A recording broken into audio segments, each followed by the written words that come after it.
Ang balak kong hiwalayan ang aking taksil na asawa ay natigil nang dumating ang asawa ng kanyang kalaguyo. Inalok niya ako ng 5 bilyon sa isang kakaibang kondisyon. Ipagpaliban ang aming paghihiwalay sa loob ng 3 buwan. Ano ang tunay na plano sa likod ng nakatutuwang alok na ito? Ang ulan sa Maynila ngayong hapon ay tila nauunawaan ang nilalaman ng aking puso. Bumubuhos ito ng malakas. Lumilikha ng isang kulay-abong kurtina na tumatakip sa tanawin ng mga nagtataasang gusali sa Bonifacio Global City. Nakatayo akong parang rebulto sa harap ng malaking salaming bintana ng aming apartment sa ika-30 palapag. Pinagmamasdan ko ang mga kalsada sa ibaba na nagsisimula ng mapuno ng trapiko dahil sa oras ng uwian mula sa opisina. Ang mga ilaw ng sasakyan ay kumikinang sa basang aspalto. Lumilikha ng isang malungkot na abstract na pagpipinta. Karaniwan. Sa ganitong oras, abala na ako sa kusina. Naghahanda ng espesyal na hapunan para kay David, ang aking asawa. Lagi kong tinitiyak na perpekto ang lahat. Mula sa kalinisan ng bahay, ang mabangong aromatherapy na nagpapakalma, hanggang sa kanyang paboritong pagkain. Ako si Andrea Reyes, anak ng isang respetadong pamilya sa Forbes Park. At inialay ko ang aking buong buhay, edukasyon, at potensyal para lamang maging isang mapagmahal na asawa para kay David Navarro. Ngunit iba ang hapon na ito. Walang amoy ng niluluto. Walang malambing na jazz music na karaniwan kong pinapatugtog. Tanging ang dagundong ng kulog na paminsan-minsan ay sumasabay sa pintig ng aking puso na masakit. Sa aking kamay, ang smartphone ni David ay malamig. Naiwan niya ang manipis na bagay na ito sa ibabaw ng nightstand nang magmadali siyang umalis kaninang umaga. Hindi ko dapat ito binuksan. Dapat ay naniwala ako sa kanyang gasgas na dahilan tungkol sa biglaang pulong o business trip sa ibang lungsod. Ngunit ang notifikasyon na lumitaw sa lock screen ay sumira sa lahat. Katrina. Babe. Salamat sa transfer para sa shopping kanina. Tuloy ka mamayang gabi sa apartment ko, di ba? Miss na kita. Huwag mong kalimutang sabihin sa tanga mong asawa na mag-overtime ka. Maikli ang mensahe. Ngunit ang pinsala nito ay higit pa sa isang atomic bomb para sa aming 5 taon ng pagsasama. Tanga mong asawa. Ang mga salitang iyon ay umalingaw-ngaw sa aking isipan, umiikot na parang sirang plaka. Ganito pala ang tingin nila sa akin. Si David, ang lalaking itinaas ko ang antas, na ipinakilala ng aking ama sa mahahalagang kasosyo sa negosyo para maging isang matagumpay na tao, ay itinuturing pala akong tanga. Nanginginig ang aking kamay nang buksan ko ang lock screen ng telepono. Alam ko ang password, ang petsa ng aming kasal. Napaka-ironic. Sa loob nito, natuklasan ko ang ibang mundo na itinatago ni David, mga litrato nilang magkayakap sa El Nido, noong sinabi ni David na may seminar siya. Mga bastos na chat na nagpasama ng aking tiyan. At ang pinakamasakit, mga patunay ng pag-transfer ng malalaking halaga ng pera para sa babaeng nagngangalang Katrina. Samantalang noong nakaraang linggo, sinabi ni David na kailangan ng negosyo niya ng karagdagang puhunan. At hiniling sa akin na magtipid. Walang hiya, pabulong kong sabi. Ang boses ko'y naninikip sa lalamunan. Ang mga luha na kanina ko pa pinipigilan ay tuluyan ng bumuhos sa aking mga pisngi. Ang init nito ay parang nagnininga sa aking balat. Itinapon ko ang telepono sa mamahaling Italian leather na sofa. Hindi ko na kailangang makita pa ang iba. Ang mga ebidensya ay higit pa sa sapat. Ang aking dignidad bilang isang babae, bilang isang asawa, at bilang isang Reyes ay niyurakan. Naglakad ako patungo sa master bedroom. Hinihila ang aking mga paa na parang napakabigat. Kinuha ko ang isang malaking maleta mula sa loob ng aparador. Ngayong gabi rin, pag-uwi ni David, ihahagis ko sa mukha niya ang petisyon para sa annulment. Aalis ako. Wala akong pakialam kung kailangan kong bumalik sa bahay ng aking mga magulang sa Forbes Park na may status na hiwalay sa asawa.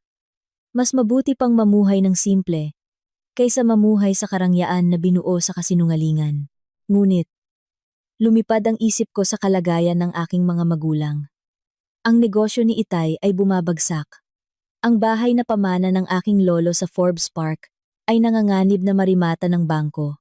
Noon pa man, umaasa akong ang tagumpay ni David ay makakatulong na maibalik ang yaman ng aming pamilya. Ngunit sa halip, ginagastos niya ang pera para sa kerida niya. Tumunog ang doorbell ng apartment, pumutol sa aking pag-iisip. Nagulat ako. Umuwi ba si David ng mas maaga dahil napansin niyang naiwan ang kanyang telepono? Agad na sumiklab ang galit sa aking dibdib. Mabuti, mas maagang umuwi. Mas maaga ko siyang maitataboy sa buhay ko.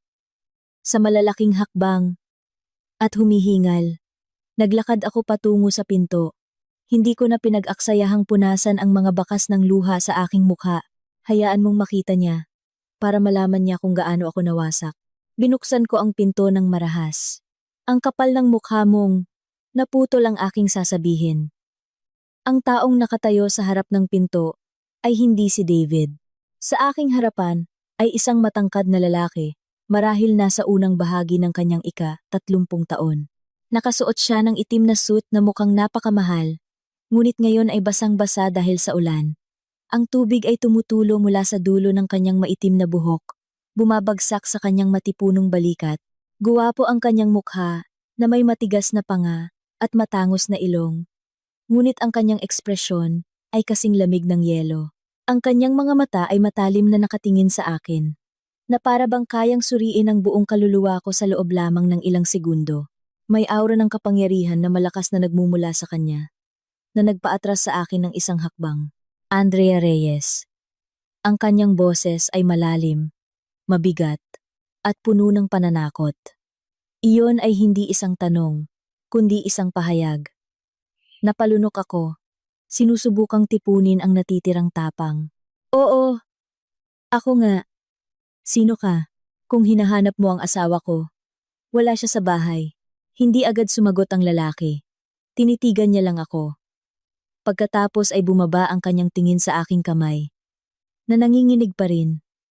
Bago bumalik sa aking namumugtong mga mata, bahagyang tumaas ang sulok ng kanyang labi. Bumubuo ng isang manipis na mapanuyang ngiti. Alam kong wala ang asawa mo sa bahay. Nasa Greenbelt siya. Binibilhan ng Hermes bag ang asawa ko. Sabi niya nang walang emosyon. Sandaling huminto ang tibok ng puso ko. Ano? Ako si Alejandro del Rosario. Maikli niyang sabi. Na para bang sapat na ang pangalan na iyon. Para ipaliwanag ang lahat. At totoo nga. Sino ba ang hindi nakakakilala kay Alejandro del Rosario?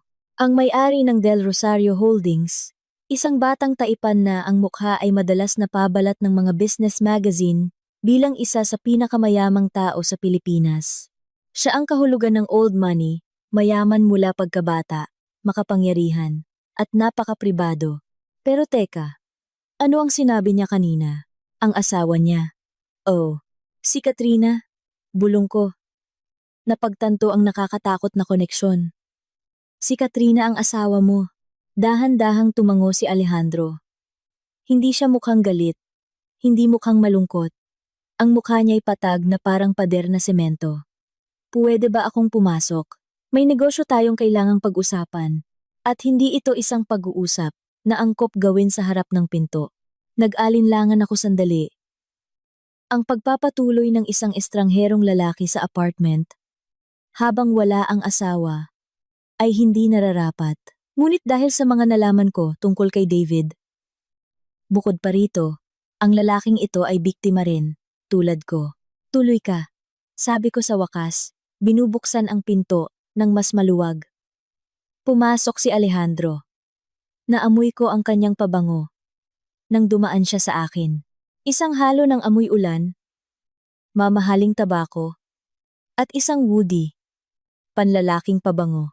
Hindi siya tila humanga sa interior ng aming apartment, na sa akala ko ay sapat na ang karangyaan.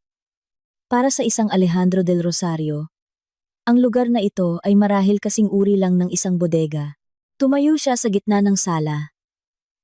Tumanggi, nang inalok ko siyang umupo. Tiningnan niya ang buong silid. Pagkatapos ay huminto sa telepono ni David na nakalatag sa sofa. Alam mo na ang lahat? Sabi niya nang hindi lumilingon sa akin. Ngayon lang, mapait kong sagot. Naiwan ang telepono niya. Humarap si Alejandro sa akin. Ang kislap ng kidlat sa labas ng bintana ay nagliwanag sa kalahati ng kanyang mukha, na lalo siyang nagmukhang misteryoso. Ano ang plano mo ngayon? Iiyak? Magwawala? Makikipaghiwalay? Hindi mo na yun problema. Mataray kong sagot. Pero oo, hihilingin ko ng annulment ngayong gabi. Hindi ko kayang mabuhay kasama ng isang taksil. Huwag! Mabilis na sabi ni Alejandro. Kumunot ang noo ko. Nalilito. Excuse me? Sino ka para pagbawalan ako? Lumapit si Alejandro sa akin. Ang distansya namin ngayon ay 1 metro na lamang. Nakikita ko ang mga patak ng ulan na nakadikit pa rin sa kanyang mga pilikmata. Huwag kang makipaghiwalay sa kanya ngayong gabi. Huwag kang gumawa ng gulo. Huwag mong ipaalam sa kanya na alam mo na. Sabi niya sa isang tono, naganap na naguutos. Baliw ka ba? Tumawa ako ng pilit. Ang asawa mo at ang asawa ko ay nagtataksil. Sinisira ang ating mga pamilya. At hinihiling mo sa akin na manahimik? Hindi ako isang tangang babae na papayag na magkaroon ng kahati. O pangalawa, hindi kita hinihiling na tanggapin ang kanilang pagtataksil. Kalmadong sabi ni Alejandro, kabaligtaran ng aking sumasabog na emosyon. Inaalok kita ng isang kasunduan. Anong kasunduan? Ang tunay na paghihiganti, sagot ni Alejandro. Ang kanyang mga mata ay kumislap ng mapanganib. Ang annulment ay magpapalaya lamang sa kanila. Si David ay magiging malaya kasama si Katrina. At ikaw ay maiiwan na may status na hiwalay at durog na puso. Makatarungan ba yon? Natahimik ako. Ang kanyang mga salita ay tumama sa aking puso. Sumama ka sa akin ngayon, utos ni Alejandro. Mag-usap tayo sa isang lugar na mas angkop. Masyadong maraming bakas ng hayop na yon dito. Hindi ako pwedeng sumama sa isang estranghero. Andrea! Putol niya. Binabanggit ang pangalan ko sa isang kakaibang tono na pamilyar. Ang pamilya mo sa Forbes Park ay nangangailangan ng pera, hindi ba? Ang ama mo ay may utang na kailangang bayaran sa susunod na buwan na nagkakahalaga ng 100 milyong piso. Kung hindi mababayaran, ang bahay na iyon ay mareremata. Mabilis na umikot ang dugo ko. Paano niya nalaman? Ang problema sa pananalapi ng aming pamilya ay napaka-pribado. Paano mo nalaman? Alam ko ang lahat. Mayabang niyang sagot. Sumama ka sa akin at bibigyan kita ng solusyon na hindi mo kailanman maiisip. O manatili ka rito, hiwalayan mo ang asawa mo at panoorin ang dahan-dahang pagkasira ng iyong pamilya. Ang mga pagpipilian ay parang walang magandang kahihinatnan. Ngunit sa pagtingin sa mga mata ni Alejandro na puno ng kumpiyansa, hindi ko alam kung bakit may isang sinag ng pag-asa na lumitaw sa gitna ng aking kawalan ng pag-asa. Tumingin ako sa maleta na nakabukas sa silid, pagkatapos ay tumingin muli kay Alejandro. Sige, mahina kong sabi. Sasama ako. Hindi ngumiti si Alejandro. Tumangulang siya ng maikli at tumalikod patungo sa pinto. Tila alam na niya mula pa sa simula na hindi ako makakatanggi. Kinuha ko ang aking bag, nilock ang pinto ng apartment na ngayon ay parang impyerno at lumabas, kasunod ng matikas na likod ng estrangherong lalaki, papasok sa elevator, patungo sa isang kawalan ng katiyakan na mas malaki pa kaysa sa bagyo sa labas. Ang biyahe mula sa aking apartment sa BGC patungo sa Rockwell Center ay napakatahimik. Nakaupo ako sa upuan ng pasahero ng isang marangyang itim na sedan na pag-aari ni Alejandro. Ang interior ng kotse ay amoy mamahaling katad at napakatahimik.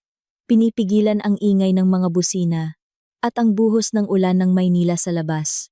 Ang kanyang personal na driver ay nagmamaneho ng napakakinis na para bang kami ay lumulutang sa ibabaw ng mga lubak na kalsada. Si Alejandro ay nakaupo sa tabi ko, abala sa kanyang tablet. Ang liwanag mula sa screen ay nagre-reflect sa kanyang seryosong mukha. Wala siyang sinabing kahit isang salita. Mula nang iwan namin ang lobby ng apartment, ang kanyang katahimikan ay lalo akong pinakaba. Ano ba talaga ang ginagawa ko? sumasama sa isang estrangherong lalaki sa gitna ng gabi. Ngunit sa tuwing gusto kong magprotesta, ang imahe ng mensahe sa telepono ni David at ang pagod na mukha ng aking ama, dahil sa pag-iisip sa utang, ay bumabalik sa aking isipan. Lumiko ang kotse sa labi ng isa sa pinakamatataas na gusali sa lugar na iyon. Isang valet ang magalang na nagbukas ng pinto. Bumati kay Alejandro ng sir. Dinala kami sa isang espesyal na elevator na diretsyong umakyat sa pinakamataas na palapag. Bahagyang umugong ang aking mga tainga dahil sa pagbabago ng presyo ng hangin. Bumukas ang pinto ng elevator. Nagpapakita ng isang eksklusibong at napakapribadong lounge. Malabo ang ilaw sa silid. Tanging ang mga ilaw mula sa mga kristal na chandelier at ang mga ilaw ng lungsod ng Maynila mula sa salaming pader na nakapalibot sa silid ang nagbibigay liwanag. Ang kapaligiran dito ay lubos na kabaligtaran ng kaguluhan sa aking puso. Tahimik, malamig, at class. Dinala ako ni Alejandro sa isang pribadong silid sa sulok. Ang mga pader nito ay gawa sa makapal na salamin na nagpapakita ng tanawin ng mga ilaw sa kalsada ng Maynila na parang agos ng gintong ilog sa ibaba. Ang ulan na nakadikit sa salamin ay nagdagdag ng malungkot na pakiramdam. Umupo ka, sabi ni Alejandro. Itinuturo ang isang pulang velvet na sofa sa tapat niya. Umupo ako ng may paninigas. Hinihimas ang aking handbag. Dumating ang isang waiter na may dalang 2 baso ng inumin. Pagkatapos ay agad na umalis ng walang ingay. Iniwan kaming dalawa sa nakakabinging katahimikan. Ang aircon ng silid ay napakalamig, tumatagos sa aking mga buto. O baka naman pakiramdam ko lang iyon, dahil sa takot. Hinigop ni Alejandro ang kanyang inumin at inilagay ang baso sa itim na marmol na mesa na naghihiwalay sa amin. Tumingin siya sa akin ng diretsyo. Ang kanyang tingin ay matalim at nananakot. Diretso na tayo sa punto. Sabi niya sa kanyang kalmadong baritonong boses. Kinuha niya mula sa loob ng kanyang bulsa ang isang checkbook at isang gintong pluma. Mabilis siyang nagsulat doon. Pinunit ang isang pahina at inilagay ito sa aking harapan. Kunin mo, utos niya. Nag-aalangan akong tinitigan ang papel. Dahan-dahan kong inabot ang aking kamay at kinuha ang tseke. Nanlaki ang aking mga mata nang makita ko ang hanay ng mga zero na nakasulat doon. Kinailangan kong bilangin ito ng 2 beses para masigurong hindi ako nagkakamali. 5 bilyong piso. Nanginginig ng husto ang aking kamay, kaya't nahulog pabalik sa mesa ang tseke. Ano? Ano ang ibig sabihin nito? Tanong ko na naninikip ang boses. Iyan ang presyo mo. O mas tama, ang presyo ng iyong oras. Sagot ni Alejandro. Nang walang emosyon, na para bang ang ganoong kalaking pera ay barya lamang para sa kanya. Ang perang iyan ay sapat na para bayaran ang lahat ng utang ng pamilya mo, tubusin ang mga ari-ariang naisangla, at siguruhin ang buhay mo at ng iyong mga magulang hanggang sa ika-7 salinlahi. Napalunok ako, sinusubukang unawain ang nakatutuwang sitwasyon na ito. Ano ang gusto mo sa akin? Hindi ako isang bayarang babae. Bahagyang tumawa si Alejandro, ngunit hindi umabot sa kanyang mga mata ang tawa. Hindi ako interesado sa katawan mo, Andrea. Ang kailangan ko ay ang iyong status bilang asawa ni David Navarro. Sumandal siya sa sofa. Pinag-cruise ang mga braso sa dibdib. Gaya ng sinabi ko, si Katrina ay asawa ko. Ang kasal namin ay sa papel lamang. Isang alyansa sa negosyo, sa pagitan ng pamilya Del Rosario at pamilya ni Katrina, na isa ring taipan, ngunit nilabag niya ang kasunduan sa pamamagitan ng hayagang pakikiapid at pagpapahiya sa pangalan ko. At ang asawa mo, ang ambisyoso ngunit pabayang si David, ang kanyang kapareha. Kung ganoon, bakit hindi mo nalang hiwalayan si Katrina? Bakit kailangan mo akong isali? Giit ko. Dahil sa negosyo, ang oras ay lahat. Nasa proseso ako ng isang malaking acquisition na kinasasangkutan ng pamilya ni Katrina. Kung hihiwalayan ko siya ngayon, o kung sasabog ang eskandalo ng kanilang pagtataksil ngayon, manghihina ang mga shares ng aking kumpanya at maaaring makansela ang acquisition na iyon. Ang pagkalugi ay mas malaki pa kaysa sa numerong nakasulat sa tseke na iyan. Umabante si Alejandro. Ang kanyang tingin ay lalong naging matindi. Kailangan ko ng 3 buwan. 3 buwan para tapusin ang aking mga negosyo at ilipat ang aking mga ari-arian para maging ligtas sa anumang habol sa conjugal property. Sa loob ng 3 buwan na iyon, kailangan ko ng isang tahimik na sitwasyon, walang iskandalo, walang annulment. Nagsimula akong maunawaan ang direksyon ng kanyang usapan, kahit na mahirap paniwalaan. Kaya, simple lang ang gawain mo, patuloy ni Alejandro. Huwag mong hiwalayan ang asawa mo ngayon. Bumalik ka sa bahay. Maging isang matamis, masunurin, at tangang asawa tulad ng inaakala nila. Hayaan mo silang maging kampante sa kanilang pagtataksil. Magbulag-bulagan ka. Magbingi-bingihan. Pinatitira mo ako sa iisang bubong kasama ang lalaking nagtaksil sa akin at magkunwaring masaya? Iyan ay pagpapahirap. Emosyonal kong sigaw. Iyan ay diskarte. Malamig na pagtatama ni Alejandro. Sa tingin mo ba, ang pag-iyak at paghingi ng annulment ngayon ay magpapapanalo sa iyo? Hindi. Masaya pang hihiwalayan ka ni David. Pagkatapos ay babaliktarin niya ang mga katotohanan na ikaw ay isang pabayang asawa. Aalis ka sa bahay na iyon na walang dala kundi ang durog mong dangal. Itinuro niya ang tseke sa mesa. Pero sa perang ito, at sa iyong pasensya sa loob ng 3 buwan, maaari mo siyang wasakin.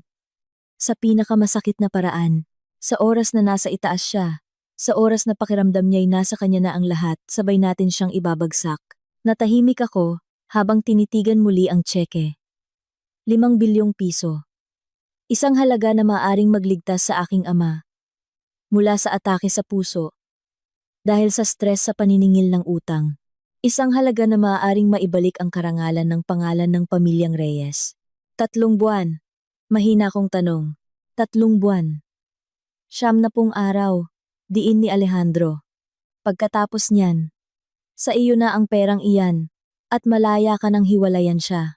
Tutulungan pa kita na ihanda ang pinakamahusay na abogado para masigurong wasak at pulubi si David. Mabilis na umikot ang aking utak. Ang aking emosyonal na panig ay sumisigaw na tumanggi. Gusto kong duraan sa mukha si David, ngayon din. Ngunit ang aking rasyonal na panig, ang panig ng anak ng isang negosyante na matagal kong pinigilan, ay nagsimulang makita ang lohika sa likod ng plano ni Alejandro. Hindi lang ito tungkol sa pera. Ito ay tungkol sa paghawak ng kontrol. Kung hihiwalayan ko si David ngayon, marahil ay magiging masaya siya na makasama si Katrina. Ngunit kung maghihintay ako, kung hahayaan kong si Alejandro ang mag-ayos ng lahat, ang pagkawasak ni David ay magiging mas ganap. Tumingin ako kay Alejandro. Naghahanap ng pag-aalinlangan sa kanyang mga mata. Ngunit ang nakita ko lang ay isang malamig na determinasyon na bakal. Mapanganib ang lalaking ito. Napakapanganib. At ngayon ay inaanyayahan niya akong maging kanyang kasabwat. Paano ako makakasigurong totoo ang tseke na ito? Tanong ko. Sinusubukang maging makatotohanan. Maaari mo itong i-cash bukas ng umaga. Cash check yan. Sagot niya ng kampante. Isipin mo na lang na iyan ay down payment. Mahal ang tiwala, Andrea, at handa akong magbayad ng mahal para dito. Huminga ako ng malalim. Pinupuno ang aking mga baga ng malamig na hangin sa silid. Ang imahe ng pekeng ngiti ni David, ang mensahe mula kay Katrina, at ang tumatandang mukha ng aking ama ay sunod-sunod na naglaro sa aking isipan. Ang sakit sa aking dibdib ay dahan-dahang nagbago at naging isang bagay na iba. Isang bagay na mas malamig at matigas. Puot, sa isang kamay na mas matatag na ngayon. Kinuha ko ang tseke at inilagay ito sa aking bag. Payag ako, mariin kong sabi. 3 buwan. Walang labis, walang kulang. Bahagyang ngumiti si Alejandro. Sa pagkakataong ito, tila medyo mas tapat. O baka naman iyon lang ay isang ekspresyon ng kasiyahan, dahil naging matagumpay ang kanyang negosasyon. Itinaas niya ang kanyang baso, para sa isang nakamamatay na pasensya. Sabi niya, hindi ko sinagot ang kanyang toast. Tinitigan ko lang siya, ng matalim. Tandaan mo ito, Ginoong Del Rosario. Ginagawa ko ito hindi dahil takot ako sa iyo o sa asawa ko. Ginagawa ko ito para sa aking pamilya. Kaya wag mong isiping, pagtaksilan din ako. Isa akong negosyanteng tumutupad sa kontrata, Andrea. Ligtas ka sa akin, sagot niya. Nang gabing iyon. Sa pinakamataas na palapag ng isang skyscraper sa Maynila, sa ilalim ng walang tigil na ulan, pumirma ako sa isang kontrata sa isang demonyong may mukha ng anghel. Ibinenta ko ang aking pasensya sa halagang 5 bilyong piso at naghanda upang gampanan ang pinakamalaking dula-dulaan sa aking buhay. David Navarro, tamasahin mo ang mga huling araw ng iyong kaligayahan dahil ang tunay na bagyo ay nagsisimula pa lamang. Kinabukasan, ang sikat ng araw sa Maynila ay matindi. Natila ng iinis sa mga natirang bakas ng bagyo na nagngangalit sa aking dibdib kagabi.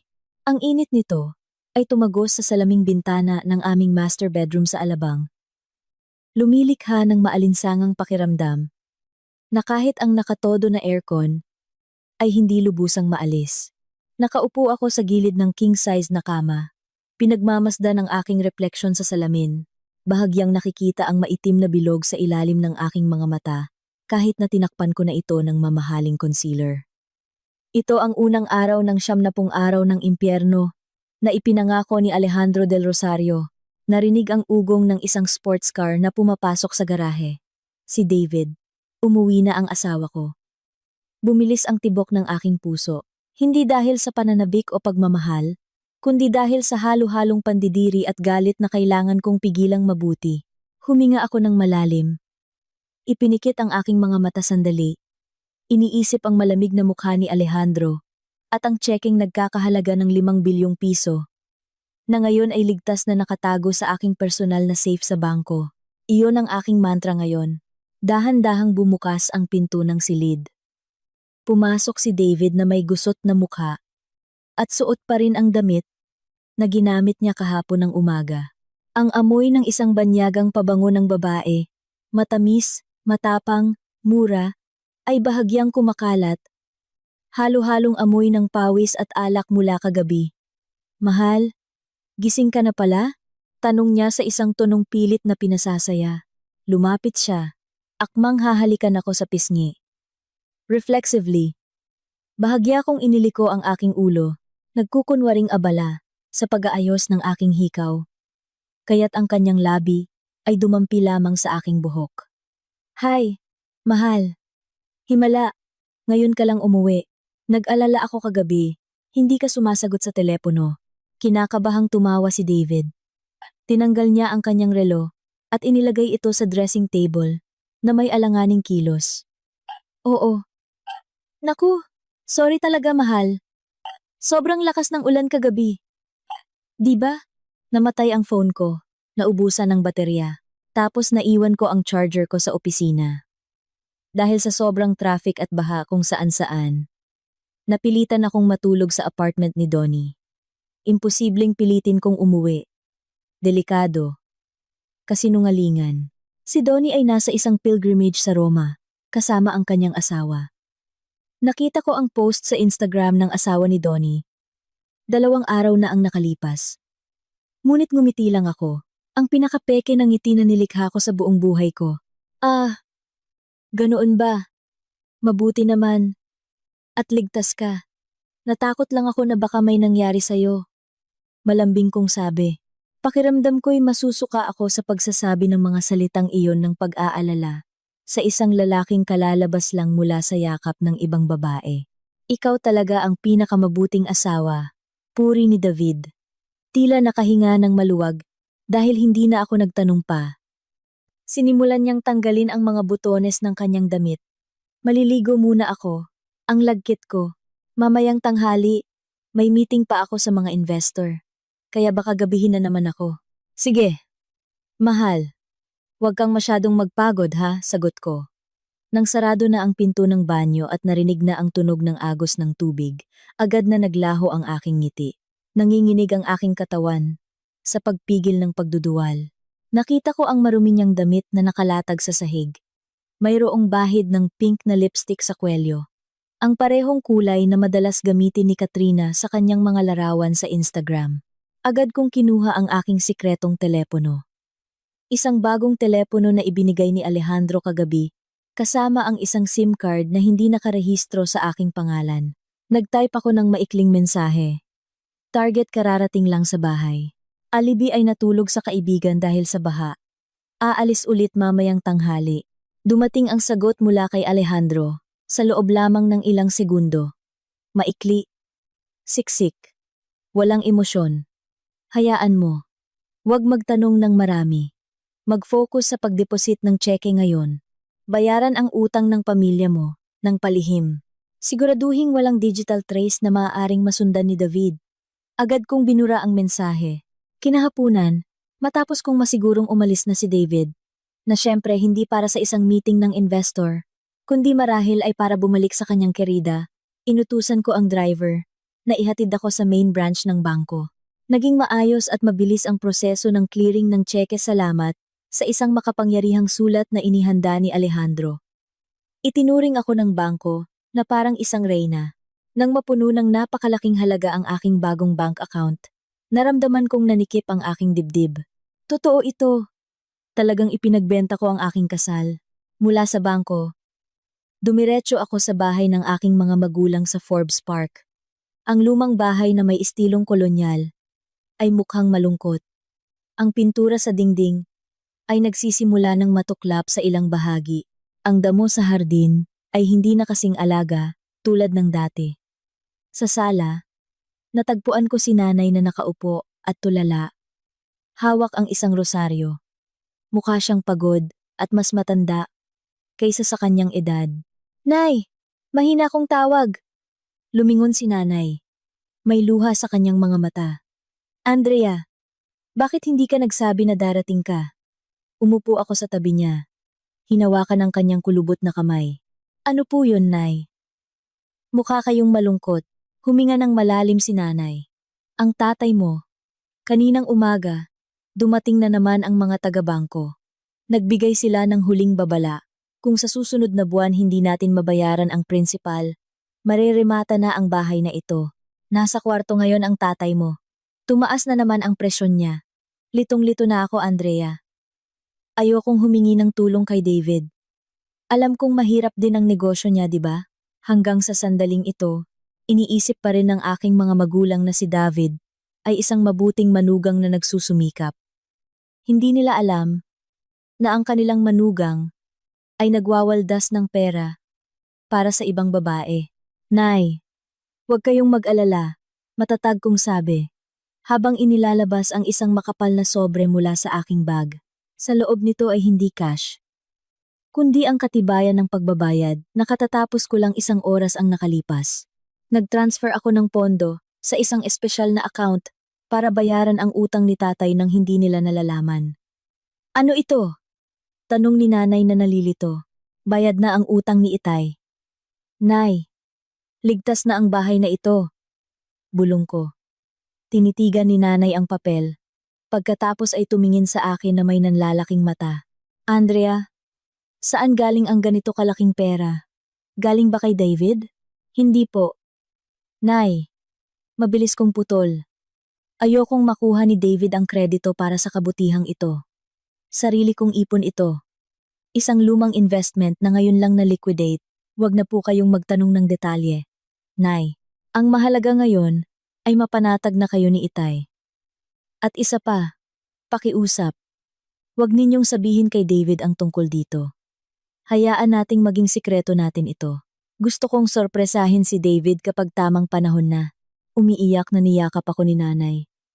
Salamat, anak. Salamat. Ikaw ang tagapagligtas ng ating pamilya. Ang yakap ni nanay ay nagbigay sa akin ng lakas. Ang pakiramdam ng pagkakasala sa pagtanggap ng alok ni Alejandro ay bahagyang nabawasan, kahit papaano. Ang maruming perang ito, mula sa pagbebenta ng aking asawa, ay nakapagligtas sa buhay ng aking mga magulang. Kinagabihan, nagpatuloy muli ang dula-dulaan. Maagang umuwi si David, may dalang isang bouquet ng rosas, na sa tingin ko'y binili niya sa traffic light. Dahil lanta na ang mga dulo, mukha siyang balisa. Palaging tinitingnan ang kanyang telepono.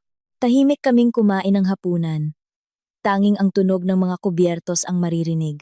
Mahal, tawag ko. Binasag ang katahimikan. Sa susunod na linggo, ika-5 anibersaryo na natin.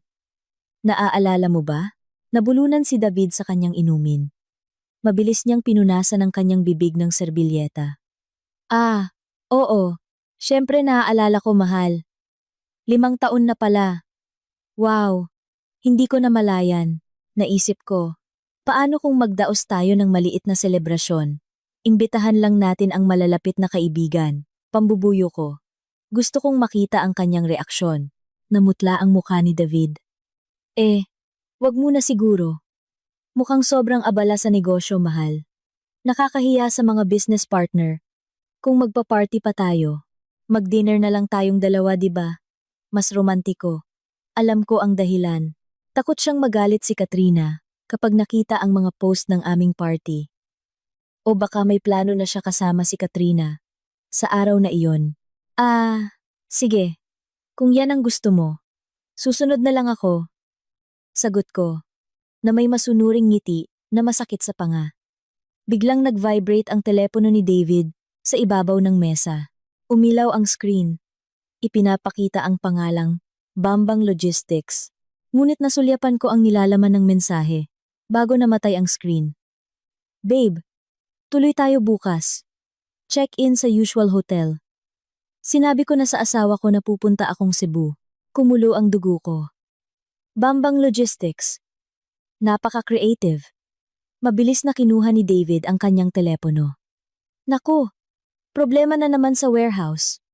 Sasagutin ko lang to sa study. Umalis siya nang hindi naghihintay ng aking sagot. Naiwan akong mag-isa sa malaki at malamig na hapagkainan. Nakatingin sa mga pagkaing hindi nagalaw. Matamlay na tumingin ang aking mga mata sa likod ng aking asawa na papalayo. Magsaya ka sa iyong mga kasinungalingan habang kaya mo pa, mahal. Dahil bawat segundong lumilipas, hinahasa ko ang kutsilyong ibinigay ni Alejandro para putulin ang iyong kaligayahan. 1 buwan na ang lumipas. Ang buhay ko ay nahati sa 2 magkaibang mundo. Sa umaga, ako si Andrea, ang masunuring asawa na naglalagi sa bahay o namimili ng mga pangangailangan sa bahay. Ngunit sa mga pagitan ng oras na iyon, pumapasok ako sa mundo ni Alejandro del Rosario. Ngayon, inayos ni Alejandro ang aming pagkikita sa isang contemporary art gallery sa Makati. Ang gallery ay pag-aari ng isa sa kanyang mga pinsan at sinadyang isara sa publiko ngayon sa dahilang may private curation. Isang perpektong lugar, tahimik, masining, at malayo sa mga mata ni na David at Katrina na mas gustong magpalipas ng oras sa mga mall o club. Dumating ako na nakasuot ng simpleng navy-colored na bestida at malalaking itim na salamin. Naghihintay na si Alejandro sa harap ng isang malaking abstract na painting na pinangingibabawan ng kulay dugo. Nakatayo siya ng tuwid na may mga kamay sa bulsa ng kanyang kulay abo na pantalon. Mukha siyang isang likhang sining mismo. Maganda, ngunit hindi mahahawakan. Na-late ka ng 5 minuto. Bati niya nang hindi lumilingon nang marinig ang aking mga takong. Grabe ang traffic sa EDSA. Pagtatanggol ko sa sarili, tumayo sa tabi niya. May rally ng mga manggagawa. Dapat kayang hulaan ng isang reyna ang kaguluhan sa kanyang kaharian. Pang-iinis niya. Ngunit ang tono niya ay hindi kasing talim ng aming unang pagkikita. Lumingon siya sa akin. Sinuri ang aking hitsura mula ulo hanggang paa. Mukhang mabisang gamot sa maputlang balat ang 5 bilyong piso. Huwag mo akong asarin, Alejandro. Ano ang agenda natin ngayon? Tanong ko na walang pasensya. Naglakad si Alejandro patungo sa isang mahabang upuan sa gitna ng gallery. Doon, may nakalatag na isang tablet at ilang tumpok ng dokumento. Business lesson. Chapter 1. Sabi niya habang umuupo at nagdekwatro. Kilalanin mo ang iyong kaaway. Nang mas mahusay, kaysa sa pagkakakilala niya sa kanyang sarili. Inabot niya sa akin ang tablet. Ipinapakita ng screen ang financial data ng kumpanya ni David, ang Navarro Enterprises. Nangingibabaw sa screen ang mga pulang graph na pababa. Hindi lang manloloko ang asawa mo, Andrea. Bobo rin siyang negosyante. Malamig na paliwanag ni Alejandro. Tingnan mo ito. Pinalsipikan niya ang mga financial report para makakuha ng pautang sa bangko, para matustusan ang lifestyle niya at ni Katrina. Ginamit niya ang mga asset ng kumpanya bilang personal na collateral sa legal na usapan. Ito ay embezzlement. Nanlaki ang aking mga mata habang binabasa ang mga numero. Siya. Isinanglan niya ang gusali ng opisina. At ang bahay ninyo sa Alabang. Dagdag ni Alejandro ng kalmado. Natigilan ako. Ang bahay na iyon ay nakapangalan sa akin. Pamana mula sa aking lola. Pinalsipikan niya ang pirma mo. 3 buwan na ang nakalipas. Sinuhulan na ang notaryo. Si Katrina ang naghanap ng notaryong iyon, pagbubunyag ni Alejandro. Ang katotohanang iyon ay tumama sa akin na parang martilyo. Talagang walang hiya si David. Hindi lang niya ako pinagtaksilan sa emosyonal na paraan, kundi binalak pa niya akong nakawan. Kumuyom ang aking mga kamay, hanggang sa pumuti ang aking mga kuko. Kailangan ko siyang ipakulong. Dahan-dahan. Pigil ni Alejandro sa aking kamay. Ang malamig na pagdampi ng kanyang balat ay kakaibang nagpakalma sa aking sumasabog na galit. Kung magrereklamo ka sa pulis ngayon, magiging mahaba ang proseso at maaaring makalusot si David. Gagamitin natin ang mas eleganteng paraan. Anong paraan? Hostile takeover, sagot ni Alejandro. Ang kanyang mga mata ay naging parang isang mandaragit na handang sumakmal. Binibili ko ng palihim ang mga utang ni David sa mga bangko, sa pamamagitan ng mga shell company. Sa loob ng 2 buwan, ako na ang magiging pinakamalaking solong accreditor ni David. Kapag nangyari iyon, mayroon akong buong karapatan na kumpiskahin ang lahat ng kanyang mga ari-arian. Kasama na ang kumpanyang ipinagmamalaki niya. Tumingin siya sa akin ng malalim. At ikaw, Andrea, ikaw ang magiging taong pipindot sa execution button. May paghanga na gumapang sa aking puso sa pagkakita kung paano gumagana ang utak ni Alejandro. Hindi siya naglalaro ng emosyon. Naglalaro siya gamit ang sistema. Sinasaktan niya ang kalaban nang hindi kailangang dumihan ang kanyang mga kamay. Ibang-iba kay David na pabigla-bigla at emosyonal. Si Alejandro ay isang tahimik na tubig na kayang tumangay. Sa susunod na linggo, kailangan kong pumunta sa Palawan. Biglang sabi ni Alejandro. Nag-iba ng usapan. May isang pribadong resort sa El Nido na gusto kong bilhin. Kailangan ko ng pangalawang opinyon mula sa perspektibo ng isang babae tungkol sa interior design nito. Anong kinalaman ko dyan? Sasama ka, utos niya. Isipin mo na lang na ito ay isang field trip. Tuturuan kita kung paano mamahala ng mga ari-arian para sa susunod. Kapag nabawi mo na ang mga ari-arian ng iyong pamilya, hindi ka magiging kasing bobo ng asawa mo. Hindi ako basta-basta makakaalis papuntang Palawan.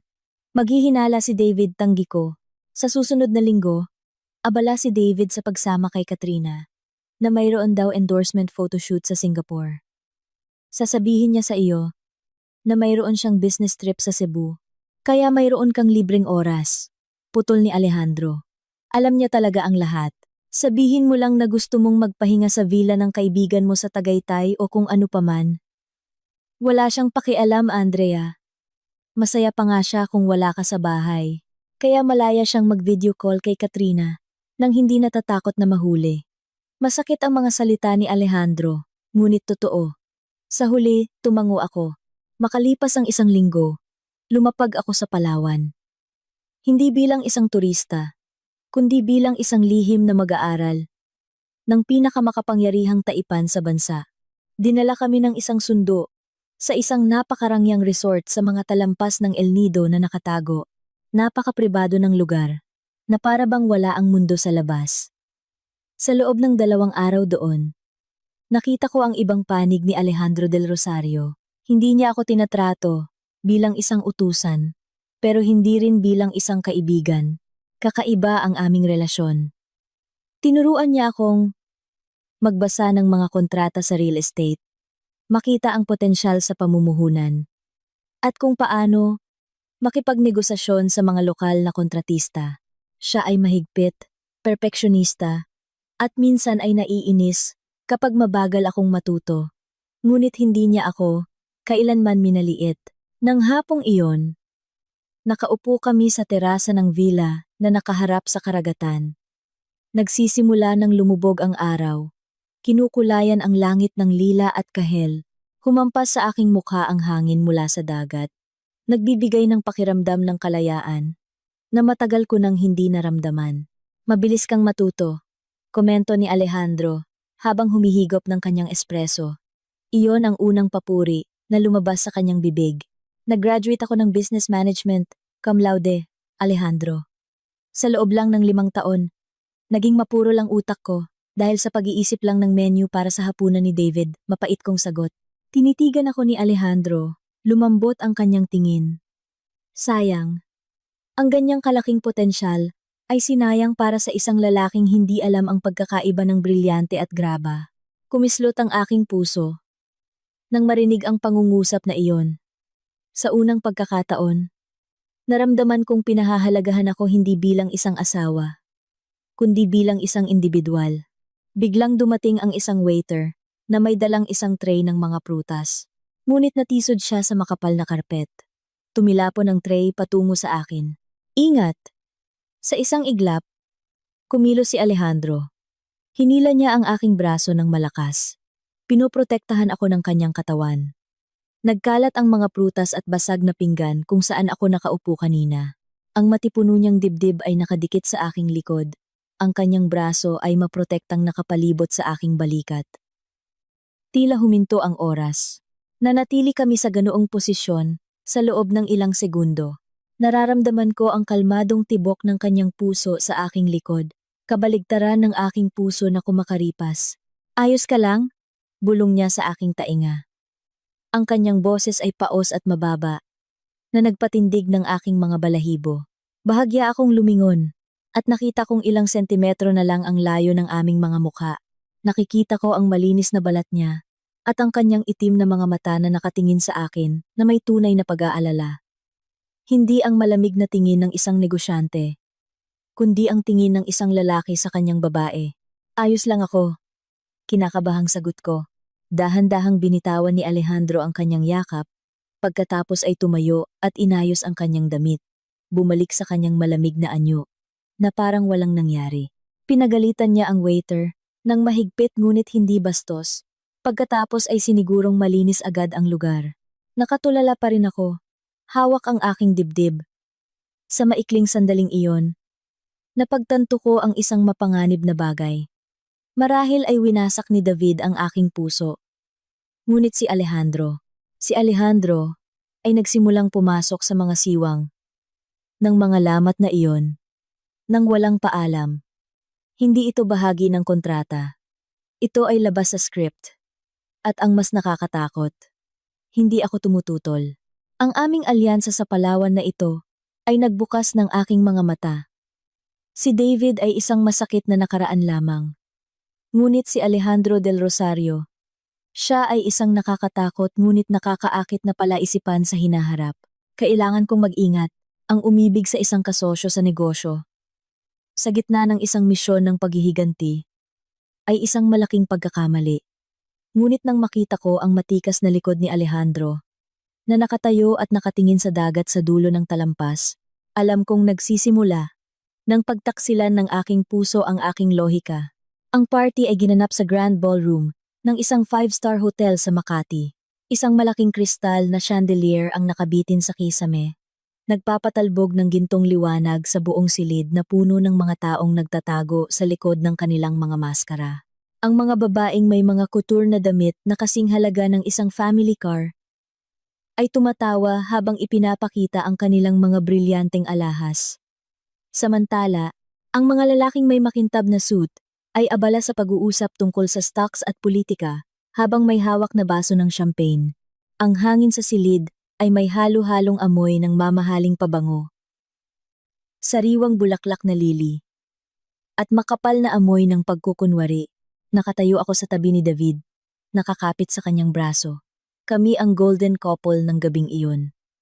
Si David Navarro, ang sumisikat na batang negosyante, At si Andrea Reyes, ang tapat na asawa mula sa isang kilalang pamilya na laging sumusuporta sa kanya. Walang nakakaalam na sa likod ng aking matamis na ngiti, binibilang ko na ang mga araw patungo sa kanyang pagbagsak. Napakaganda mo ngayong gabi, mahal. Bulong ni David sa aking tainga. Ngunit ang kanyang mga mata ay gumagala sa buong silid. Alam ko kung sino ang hinahanap niya. Salamat, mahal. Walang gana kong sagot. Nasa 2 buwan na ako ng aking kasunduan kay Alejandro. Ayon sa utos niya, binago ko ang aking taktika.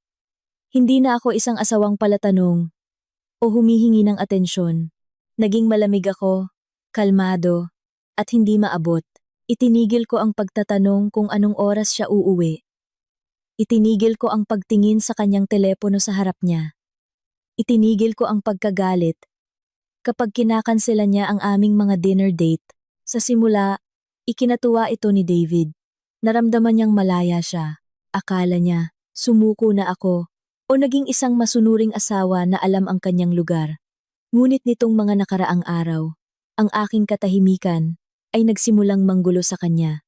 Ang mga taong tulad ni David ay nangangailangan ng validation. Kapag nagagalit ako o nagseselos, nasiyahan ang kanyang ego. Ngunit kapag wala akong pakialam, nababaliw siya. Hoy! Si Mr. Guevara yon. Bigla akong hinila ni David patungo sa isang grupo ng matatandang lalaki na naninigarilyo. Halika! Batiin natin! Potensyal siyang investor. Sumunod ako. Ngumiti ng magalang, tumango sa tamang oras, at nagsabi ng mga socialite pleasantries na itinuro sa akin ni nanay mula pagkabata. Ngunit sa sulok ng aking mata, may nakita akong isang tao na kadarating lang sa ballroom. Si Katrina! Bumilis ang tibok ng aking puso. Hindi dahil sa takot, kundi dahil sa galit. Nakasuot ang babae ng isang matingkad na pulang damit, na napakahapit, buong tapang na ipinapakita ang kanyang katawan. Kasama niya ang isang matandang film producer. Marahil ang kanyang bagong sugar daddy, habang si Alejandro ay hindi makontak at si David ay kasama ko. Nakita rin siya ni David. Nanigas ang kanyang katawan sa tabi ko. Humigpit ang pagkakahawak niya sa aking braso. Bakit nandito yan? Bulong ni David, mas para sa kanyang sarili. Sino, mahal? Tanong ko. Nagkukunwaring walang alam, habang tinitingnan ang direksyon ng kanyang tingin. Ah, si Katrina pala yon. Ang influencer na madalas mong ikwento. Wow, mas bulgar pala siya sa personal kaysa sa mga litrato. Nabulunan si David sa usok ng kanyang sigarilyo. Tinitigan niya ako nang may kakaibang tingin. Ikaw, kilala mo siya? Siyempre. Sino bang hindi nakakakilala sa kanya? Palagi siyang viral. Sagot ko ng kalmado, habang humihigop ng aking orange juice.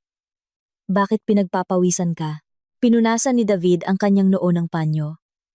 Hindi. Medyo mainit lang dito. Lumalalim na ang gabi, at nagsimula na ang tunay na drama.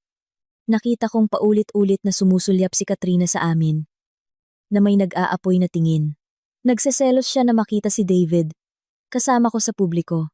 Nang magpaalam ako para pumunta sa banyo, sinadya kong magtagal sa harap ng salamin, nagre-retouch ng aking lipstick. Paglabas ko, nakita ko sina David at Katrina na nagtatalo ng matindi sa isang tahimik na sulok malapit sa emergency exit. Nagtago ako sa likod ng isang malaking haligi, nakikinig sa kanilang pag-uusap. Nangako ka na hihiwalayan mo siya noong nakaraang buwan, David. Singhal ni Katrina. Ang boses niya'y pigil ngunit puno ng emosyon. Pagod na akong magtago. Nagiging kakaiba na si Alejandro. Binublock niya lahat ng access ko sa credit card. Kailangan ko ng kasiguruhan. Maghintay ka lang, Kay. Sa tingin mo ba madali lang? Si Andrea. Kakaiba siya nitong mga nakaraang araw. Masyado siyang kalmado. Natatakot ako na may binabalak siya. Kung hihingi ako ng annulment ngayon, baka habulin niya ang mga ari-arian at bumagsak ang kumpanya ko, frustrated na sabi ni David. Dahilan. Sigaw ni Katrina. Sabihin mo na lang na mahal mo pa siya.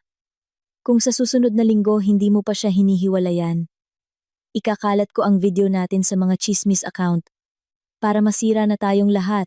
Tumadyak si Katrina.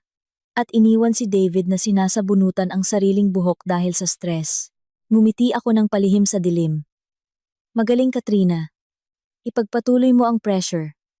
Lalo mo siyang guluhin. Nang bumalik si David sa ballroom, maputla ang kanyang mukha. Agad niya akong nilapitan at hinila ng marahas ang aking kamay. Uuwi na tayo. Teka, hindi pa tapos ang party, mahal.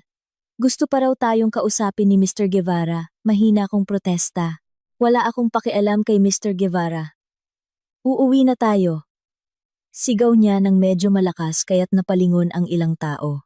Sa loob ng kotse, nakakabingi ang katahimikan. Nagmamaneho si David ng padaskol-daskol. Paminsan-minsan ay sinusuntok niya ang manibela. Ano bang problema mo? Mahal? Tanong ko sa tunong naiinip.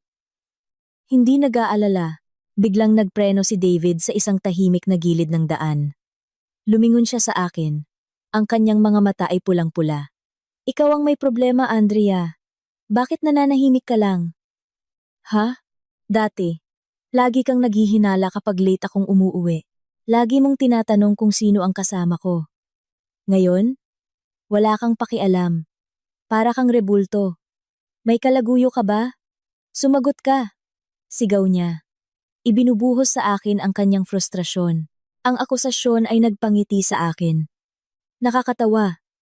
Ang magnanakaw ay sumisigaw ng magnanakaw. Tinitigan ko ang kanyang mga mata. Ipinaparamdam ang lamig na natutunan ko kay Alejandro. David? Mababa at kalmado kong sabi. Walang bahid ng panginginig. Hindi ba't ito ang gusto mo? Isang asawang hindi pala tanong, isang asawang nagbibigay sa iyo ng kalayaan. Ngayon na ibinigay ko na. Galit ka pa rin. Ano ba talaga ang gusto mo? Natahimik si David. Mukha siyang nalilito sa aking reaksyon na hindi hysterical. Inaasahan niyang iiyak ako o ipagtatanggol ang aking sarili. Ngunit binaliktad ko ang kanyang tanong gamit ang malamig na lohika. Nararamdaman ko lang na lumalayo na tayo sa isa't isa. Bulong niya. Humina ang boses. Pakiramdam mo lang yan. Dahil pagod ka sa trabaho. Sabi ko. Tinapik ang kanyang kamay. Na parang isang boss na nagpapakalma sa isang empleyado. Hindi isang asawa. Sa kanyang asawa. Sige na. Magmaneho ka na ulit. Inaantok na ako. Muling pinaandar ni David ang kotse.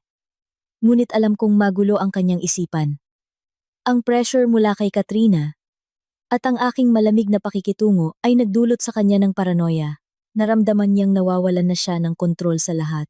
At tama nga, kinabukasan, iniulat ng espiya ni Alejandro sa opisina ni David ang isang napakalaking pagkakamali. Dahil sa taranta sa deadline ni Katrina at takot na habulin ko ang conjugal property, gumawa si David ng isang malaking blunder. Inilipat niya ang operational funds ng kumpanya na nagkakahalaga ng 200 milyong piso sa isang personal na offshore account na sa tingin niya ay ligtas at hindi matutunton na may intensyong itago ang asset na iyon sa akin bago ang annulment. Hindi niya alam na ang ligtas na account na iyon sa isang tax haven ay pinamamahalaan ng isang bangko na kalalabas lang na nakuha ng Del Rosario Holdings ang majority shares. Nang hapong iyon, nakipagkita ako kay Alejandro sa kanyang sikretong apartment. Tumawa si Alejandro. Isang pambihirang tawa na malutong at masama ang tunog nang basahin niya ang ulat. Kakalibing lang niya ng sarili niyang hukay, sabi ni Alejandro, habang nagsasali ng alak sa baso. Ang paglipat ng mga asset ng kumpanya sa personal na account, nang walang pag-aproba ng stockholders meeting, ay isang krimen ng embezzlement. At dahil ginawa niya ito ng natataranta, magulo ang kanyang digital trail. Inabot sa akin ni Alejandro ang baso ng alak. Ang kanyang mga mata ay kumikinang sa tagumpay. Congratulations, Andrea. Kaka-offer lang ng asawa mo ng kanyang leeg sa bitayan. Isang buwan na lang, hihilahin na natin ang lubid. Hinigop ko ang matingkad na pulang likido. Mapait ang lasa, ngunit may naiwang matamis na bakas sa dulo ng aking dila. Tulad ng lasa ng paghihiganting aming tinitimpla. David Navarro, tama ang hinala mo. Mayroon talagang bagyo. At ako ang sentro nito. Ang langit ng Maynila ay tila nagluluksa. O marahil ay nagagalit. 3 araw nang walang tigil ang ulan. Nilulubog ang malaking bahagi ng lungsod. Ang mga pangunahing kalsada ay naging maruming ilog. Ang trapiko ay bumabagal. At ang ingay ng mga busina ay naging simponiya ng stress ng mga tagalungsod. Ang magulong sitwasyon sa labas ay isang perpektong salamin ng nangyayari sa loob ng aming tahanan. Ito na ang huling linggo. Ang kritikal na linggo bago matapos ang nandimang araw na deadline. Ang tensyon sa bahay sa Alabang ay napakakapal na parang kayang hiwain ng kutsilyo. Si David ay lalong nagiging magulo.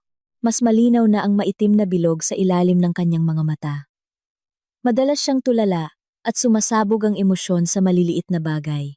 Ang kanyang negosyo ay nagsisimula ng manghina. Salamat sa banayad na sabotahe ni Alejandro. At si Katrina ay lalong nagiging mapilit sa paghingi ng status. Sa kabilang banda, kailangan kong maging mas maingat. Isang maliit na pagkakamali sa huling yugto na ito ay maaaring sumira sa lahat ng maayos na pinlanong hakbang. Nang gabing iyon, napakalakas ng ulan, na may kasamang malakas na hangin, nawalan ng kuryente sa aming subdivision dahil may sumabog na poste na tinamaan ng kidlat. Ang malaking bahay ay naging madilim. Tanging ang kislap ng mga kandila ang nagbibigay liwanag. Nakaupo ako sa sala. Nagkukunwaring nagbabasa ng isang magasin sa liwanag ng kandila. Si David ay paikot-ikot sa silid na parang isang hayop na nakakulong. Nakadikit ang kanyang telepono sa tainga, sumisigaw sa kanyang mga tauhan. Tungkol sa isang delivery na naantala dahil sa baha. Wala akong pakialam! Maghanap kayo ng ibang truck kung hindi makarating ang mga yan bukas. Malulugi tayo ng milyon-milyon. Sigaw niya, bago ibagsak ang kanyang telepono sa sofa. Lumingon siya sa akin. Humihingal. Puwede bang tigilan mo na ang pagbabasa ng basurang magasin na yan? Stress na ang asawa mo. Tapos relax na relax ka lang dyan. Ano ang gusto mong gawin ko, mahal? Sumigaw din? Kalmado kong sagot, nang hindi inaalis ang tingin sa pahina ng magasin. Arg! Ginulo ni David ang kanyang buhok sa frustrasyon. Biglang may narinig na nag-vibrate na telepono. Hindi ito ang telepono ni David. Hindi rin ang aking pangunahing telepono na nakapatong sa mesa. Nanigas ang aking dugo. Iyon ang aking sikretong telepono. Ang teleponong bigay ni Alejandro, na itinago ko sa pagitan ng mga una ng sofa. Nakalimutan kong i-silent. Tanga ka, Andrea. Napakatanga mo. Ang pag-vibrate ay napakalakas sa gitna ng katahimikan ng bahay na walang kuryente. Zezete. Zezete. Natahimik si David. Lumingon siya sa direksyon ng sofa kung saan ako nakaupo. Anong tunog yon? Walang tunog. Mabilis kong sagot. Pakiramdam ko ilalabas na ang puso ko. Baka daga lang yon. Tunog ng nagva-vibrate na cellphone, Andrea. Hindi ako tanga. Lumapit si David sa akin. Ang kanyang tingin ay puno ng hinala. Nasa mesa ang cellphone mo. Nandito ang sa akin. Kaninong cellphone yan? Sinimulan niyang tanggalin ang mga unan sa sofa ng marahas. Mahal. Tama na yan. Huwag kang maghanap ng gulo. Sinubukan kong pigilan siya. Ngunit malakas na tinabig ni David ang aking kamay. Umalis ka dyan! Itinaas niya ang huling unan. At doon, nakalatag ang itim na manipis na bagay. Umilaw ang screen nito sa dilim. Ipinapakita ang isang notifikasyon ng mensahe. Alejandro, bukas, 10 a.m., final briefing. Huwag malate. Ang pangalan ay malinaw na nakasulat. Alejandro. Tila gumuho ang mundo sa paligid ko. Kinuha ni David ang telepono na may nanginginig na kamay. Ang kanyang mukha ay nagbago mula sa pagkalito tungo sa isang nakakatakot na galit. Alejandro? Sino si Alejandro? Sigaw niya sa mismong mukha ko. Kaya pala nanahimik ka lang nitong mga nakaraang panahon? May kalaguyo ka? Mayroon kang kabit? Hinawakan niya ang aking mga balikat. Niyugyog ang aking katawan ng malakas. Sumagot ka. Sino ang hayop na to? Nakikipaglaro ka sa likod ko, ha? Naramdaman ko ang takot. Si David sa galit ay kayang gawin ang kahit ano. Ngunit kasabay nito, umabot sa sukdulan ng aking pagkasuklam. Inaakusahan niya ako ng pagtataksil. Gayong siya ang tunay na taksil. Bitawan mo ako, David. Nasasaktan ako. Sigaw ko. Sinusubukang makawala. Hindi kita bibitawan hanggat hindi ka umaamin. Buksan mo ang lock. Gusto kong makita ang laman. Itinutok niya ang telepono sa aking mukha. Pinipilit akong buksan ito. Biglang, malakas na sinipa ang pinto sa harap. Brak! Ang tunog ng nabasag na kahoy ay umalingaw-ngaw. Dinaig pa ang tunog ng kulog sa labas. Pareho kaming napalingon. Sa pintuan, nakatayo ang isang matangkad at malaking figura na basang-basa, napapaligiran ng 2 bodyguard.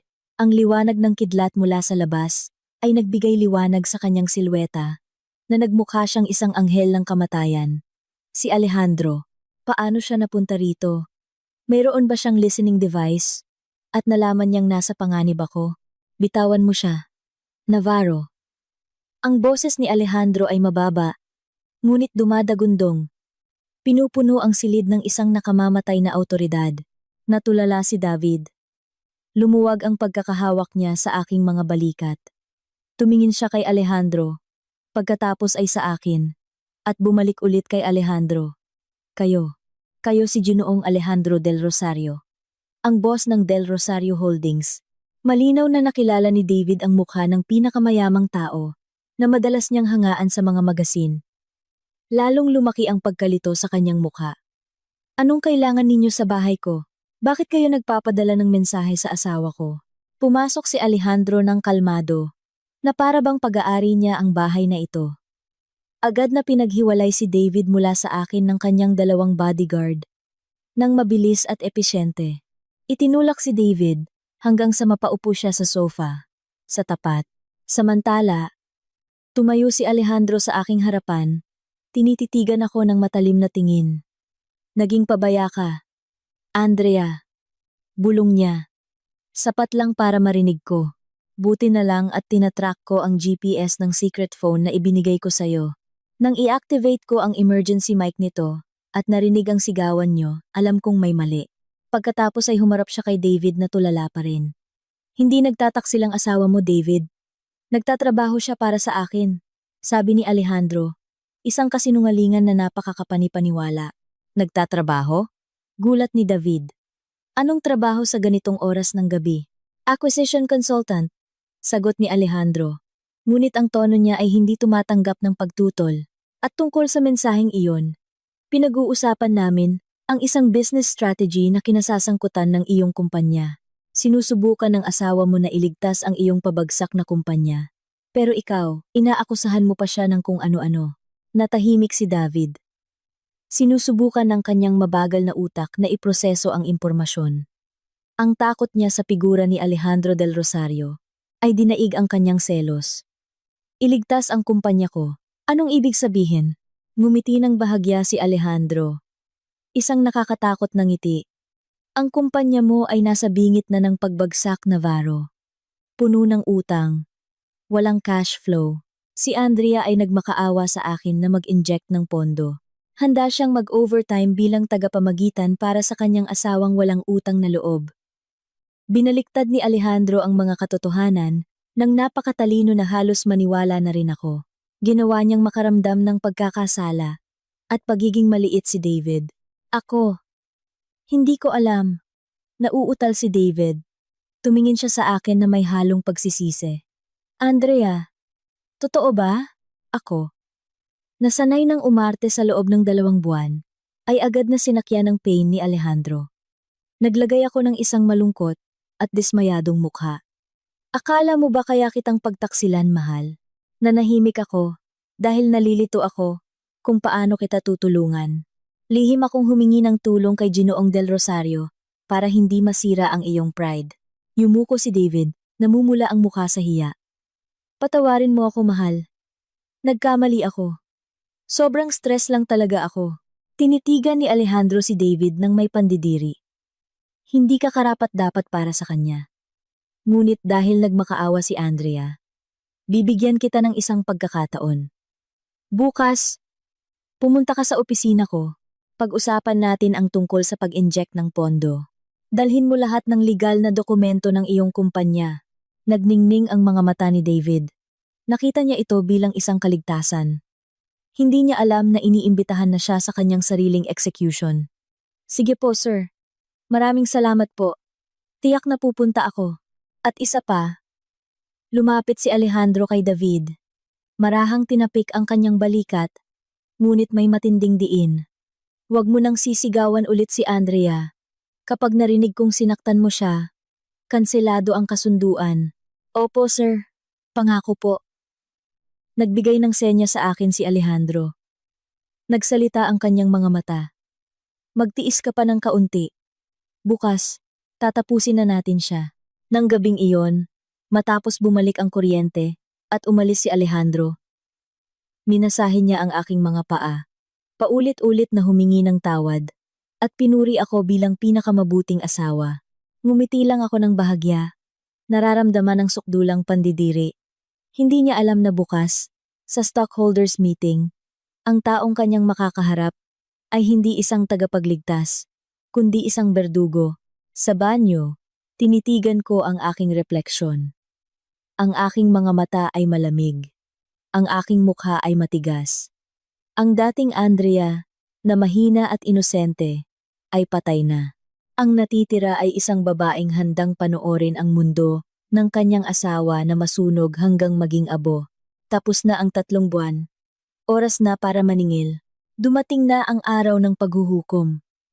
Ang makulimlim na langit ng Maynila kahapon ay naging maliwanag ngayon, na para bang sinasang-ayunan ng sansinukob ang mangyayari. Nakatayo ako sa harap ng malaking salamin sa kwarto ng hotel, kung saan gaganapin ang Annual Stockholders Meeting, ASM, ng Navarro Enterprises. Pinilit ni David na mag-check-in kami sa hotel na ito, isang gabi, bago para makapaghanda siya ng husto. Ngunit alam kong iniiwasan niya lang ang posibleng traffic dahil sa kanyang kaba. Nakasuot ako ng isang itim na damit na hanggang tuhod na perpektong bumagay sa aking katawan. Simple ngunit elegante ang hiwa nito. Disenyo ng isang lokal na taga-disenyo na ang presyo ay sapat na para pakainin ang isang pamilya sa loob ng 1 buwan. Sa aking leeg ay may isang kuwintas na brilyante. Hindi bigay ni David, kundi isang regalo mula kay Alejandro na ipinadala kaninang umaga, kasama ang isang card na nagsasabing, para sa pagdiriwang ng iyong kalayaan. Pumasok si David sa silid, na suot ang kanyang pinakamagandang suit. Tense ang kanyang mukha, ngunit may kislap ng kayabangan sa kanyang mga mata. Pakiramdam niya'y nasa itaas siya. Naniniwala siyang darating ngayon si Alejandro del Rosario bilang isang Diyos na mag-iiniksyon ng pondo, magliligtas sa kanyang kumpanya mula sa pagkalugi at gagawin siyang magaling sa harap ng mga stockholder na nagsisimula ng magduda sa kanyang pamumuno. Handa ka na, mahal? Tanong niya habang inaayos ang kanyang kurbata sa harap ng salamin. Sa tabi ko, ngumiti siya. Isang ngiti na malapit ng maglaho magpakailanman. Malaking araw ito. Pagkatapos pumirma ni Alejandro sa kontrata, tataas ang ating mga stocks. Mananahimik ang lahat ng nangmamaliit sa akin. Handa na ako, mahal. Sobrang handa. Kalmado kong sagot, habang naglalagay ng matingkad na pulang lipstick. Ang kulay ng katapangan, ang kulay ng dugo.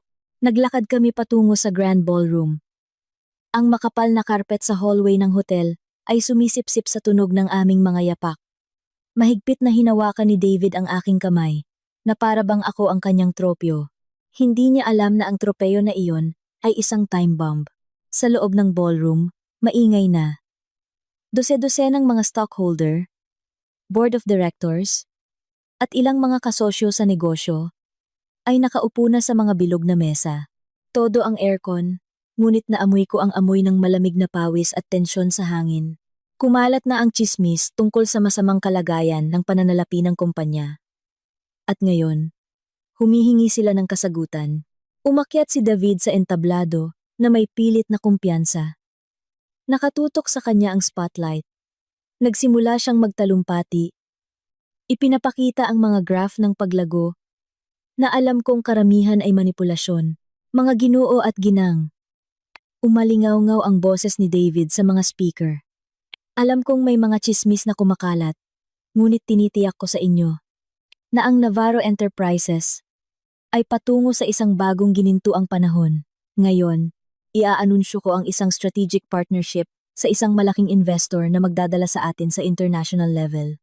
Nagsimulang magbulungan ang mga tao. May mga nagdududa, may mga umaasa. Sino ang investor? Ginoong Navarro. Huwag puro pangako. Sigaw ng isa sa mga vocal na minoridad na stockholder. Malapad na ngumiti si David. Pasensya na, papunta na siya. Siya ay isang taong lubos ninyong iginagalang. Sakto sa pagtatapos ng pangungusap ni David, dahan-dahang bumukas ang malalaking pinto ng ballroom. Lahat ng ulo ay lumingon. Biglang tumahimik. Pumasok si Alejandro del Rosario. Ang aura ng lalaking iyon ay hindi ka panipaniwala. Hindi siya naglalakad, siya ay nagpaparada. Sa likod niya ay 6 na abogado at mga katulong na may dalang makakapal na dokumento.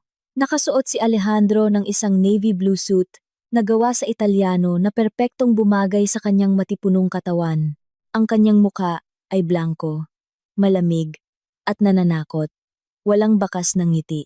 Bumaba si David mula sa entablado at sinalubong siya na nakaunat ang mga kamay na parang isang matalik na kaibigan. Maligayang pagdating, Ginoong Del Rosario. Isang karangalan na narito kayo. Hindi tinanggap ni Alejandro ang kamay ni David. Tiningnan niya lang ito sandali at nilampasan siya patungo sa entablado. Natigilan si David. Nakabitin ang kanyang kamay sa hangin. Nagsimulang maglaho ang kanyang ngiti. Napalitan ng pagkalito. Tumayo si Alejandro sa entablado. Kinuha ang mikropono. Tinitigan niya ang buong silid ng tingin ng isang agila. Magandang umaga. Ang kanyang boses ay mabigat at may awtoridad. Pinatahimik ang buong silid. Ako si Alejandro del Rosario. At narito ako hindi bilang isang strategic partner o investor. Bumilis ang tibok ng aking puso. Ito na ang sandali. Umupo ako ng tuwid sa upuan sa harap. Pinipigilan ang aking hininga. Simula ngayong umaga, 8:00. Nagpatuloy si Alejandro. Habang sinenyasan ang kanyang katulong, na ipamahagi ang mga dokumento sa mga board of directors. Ang Del Rosario Holdings ay opisyal nang nakuha ang 85% ng utang ng Navarro Enterprises sa 3 pangunahing bangko.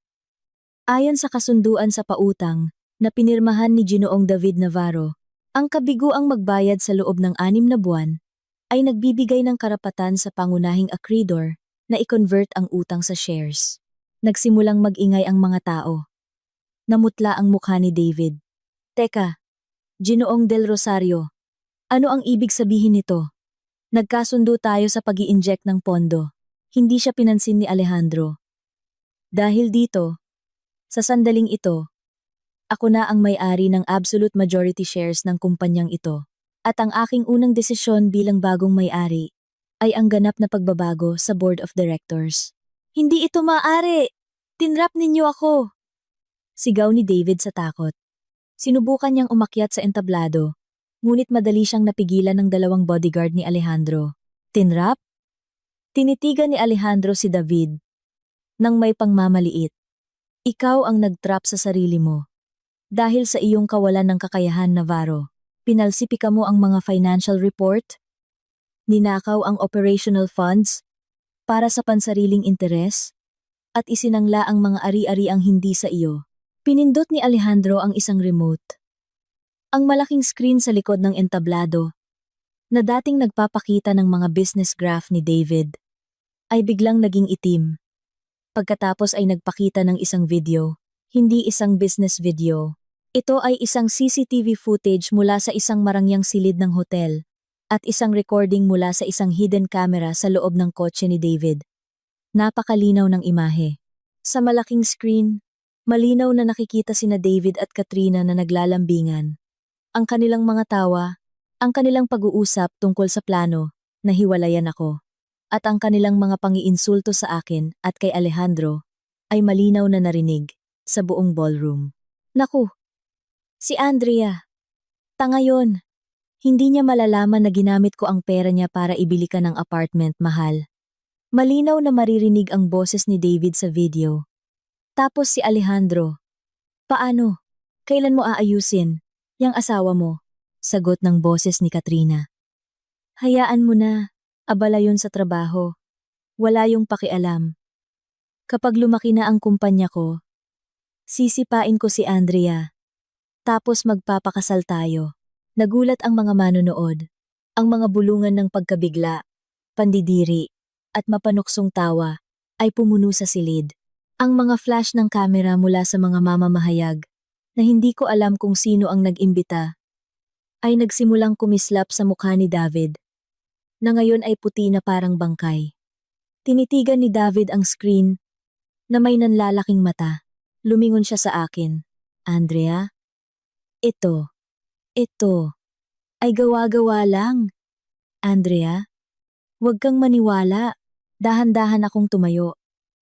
Lahat ng mata ay nakatuon na sa akin. Hindi ako umiyak. Wala nang luha para sa lalaking ito. Lumapit ako kay David, na nanginginig na nakatayo malapit sa mesa ng mga direktor.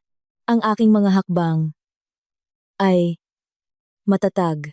Ang tunog ng aking mga takong sa marmol na sahig ay parang isang death march para sa aming kasal. Gawa-gawa? Tanong ko. Ang aking boses ay kalmado ngunit matalim, pinalakas ng mikropono na bukas pa rin sa entablado. Mahal!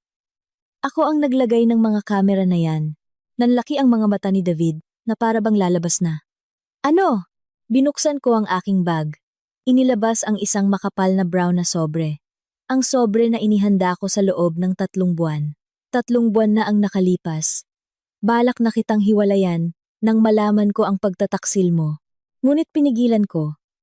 Malakas kong sabi, tinitiyak na maririnig ng lahat. Pinigilan ko hindi dahil mahal kita, kundi dahil gusto kong makita kung gaano mo wawasakin ang iyong sarili. Inihagis ko ang sobre sa kanyang dibdib. Kumalat ang mga papel sa sahig. Yan ang petisyon para sa annulment. Pirmahan mo, utos ko. At nasa loob din yan ang mga ebidensya ng iyong embezzlement. Ibinigay na ng mga abogado ni Ginoong Del Rosario ang mga kopya sa NBI kaninang umaga. Kaya pagkatapos dito, hindi ka uuwi sa alabang, kundi marahil sa kulungan. Napaluhod si David, na para bang nawalan ng buto ang kanyang mga binti. Sinubukan niyang abutin ang aking kamay. Andrea, pakiusap, asawa mo ako. Isipin mo si nanay. Huwag mong banggitin ang pangalan ni nanay. Sigaw ko. Sa wakas ay sumabog ng kaunti ang aking emosyon. Ikaw ang halos naging dahilan para mawalan sila ng bahay. Ikaw ang nagsangla ng mga ari-arian ng pamilya ko. Para sa kalaguyo mo, huminga ako ng malalim, muling kinontrol ang sarili. Tinitigan ko siya mula ulo hanggang paa. Tinititigan ang lalaking minahal ko noon, na ngayon ay mukhang kaawa-awa at maliit. Tapos na tayo. David, nawala sa iyo ang iyong asawa, ang iyong kumpanya, at ang iyong dignidad sa isang araw. Magsaya ka. Humarap ako kay Alejandro na nakatayo pa rin sa entablado. Tumingin siya sa akin. Walang labis na ngiti ng tagumpay. Isang maliit na tango lang ng paggalang. Isang tango na nagsasabing, nagawa mo, nang walang pag-aantay. Lumabas ako ng ballroom. Sa likod ko, narinig ko ang pagsiklab ng kaguluhan, ang sigaw ni David, ang ingay ng galit ng mga stockholder, at ang papalapit na tunog ng sirena ng pulis. Lumabas ako sa lobby ng hotel, huminga ng mainit na hangin ng Maynila, ngunit napakasariwa sa aking mga baga. Isang bigat na parang 1 trilyong tonelada ang naalis sa aking mga balikat. Malaya na ako, tunay na malaya. 1 buwan ang lumipas. Iba ang pakiramdam ng umaga sa Maynila ngayon. Marahil dahil hinugasan ng ulan kagabi ang alikabok ng lungsod, o marahil dahil sa wakas ay natagpuan na ng aking puso ang sarili nitong kapayapaan. Nakaupo ako sa isang sulok na mesa, sa isang maliit na vintage style na coffee shop sa Makati, hindi kalayuan, sa bahay ng aking mga magulang. Ang amoy ng bagong giling na kape at tinapay ay pumuno sa hangin. Lumilikha ng isang komportable at pamilyar na kapaligiran. Hawak ko ang isang pahayagan. Ang pangunahing balita sa business section ay tungkol pa rin sa malaking iskandalo ng Navarro Enterprises. Nakalagay doon ang larawan ni David nasuot ang orange na damit ng bilanggo. Napakabilis ng proseso ng kanyang kaso salamat sa kumpletong ebidensya na tinipon ng team ni Alejandro. Si David ay kinasuhan ng maraming paglabag, corporate embezzlement, fraud, at falsification of documents. Si Katrina, hindi rin maganda ang sinapit nang walang suportang pinansyal mula kay David at sa pagkawala ng kanyang status bilang asawa ni Alejandro. Hiniwalayan siya ni Alejandro at sinampahan ng kaso para sa paglabag sa kanilang prenuptial agreement. Lubog sa utang si Katrina. Ang kanyang social media account na dati hinahangaan ay puno na ngayon ng pambabatikos. Ang huling balita ko, hinahabol na siya ng mga debt collector dahil sa kanyang marangyang pamumuhay na hindi na niya kayang tustusan. Isinara ko ang pahayagan at inilagay ito sa mesa.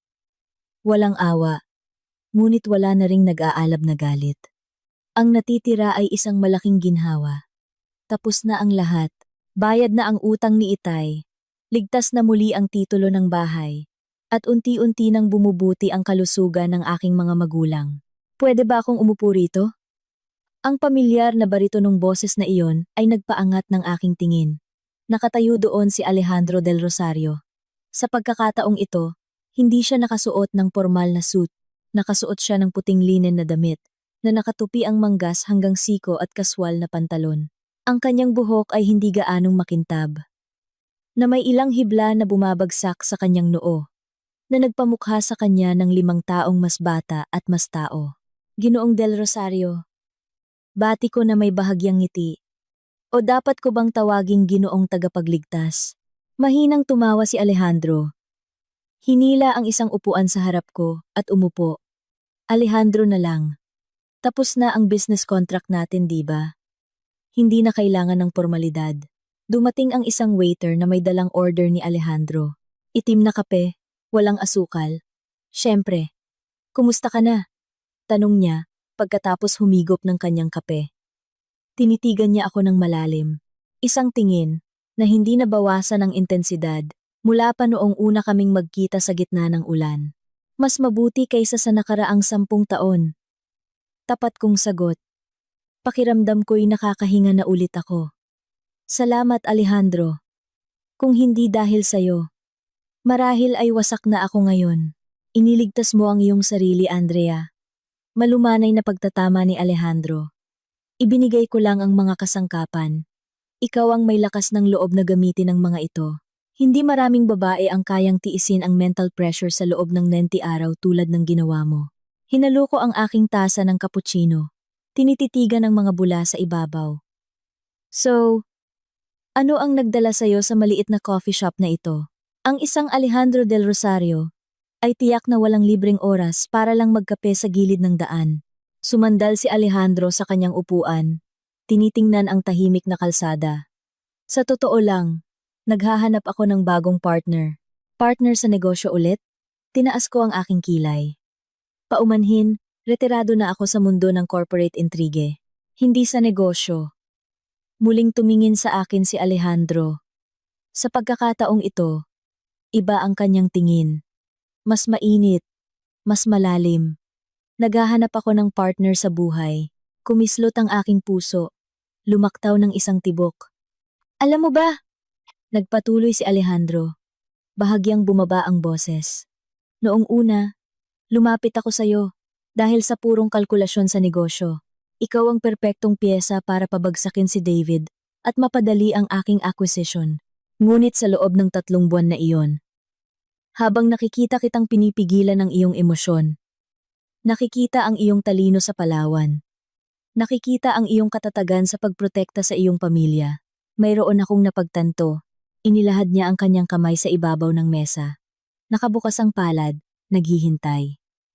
Napagtanto ko na ayokong matapos ang partnership na ito. Gusto kong magsulat ng isang bagong libro. Walang kontrata, walang deadline, walang pagkukunwari. Tinitigan ko ang kamay na iyon. Ang kamay na humila sa akin mula sa bingit ng pagkawasak. Ang kamay na malamig, ngunit nagbigay sa akin ng isang pakiramdam ng seguridad na hindi ko pa naramdaman noon.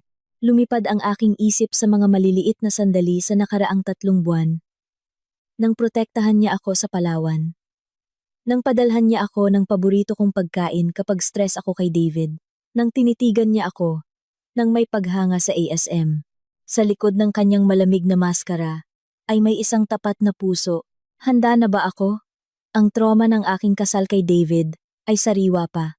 Ngunit sa pagtingin kay Alejandro, hindi ko nakikita si David. Nakikita ko ang isang lalaking rumerespeto sa akin bilang kapantay, na nakikita ang aking potensyal, at matiyagang naghintay hanggang sa humupa ang bagyo.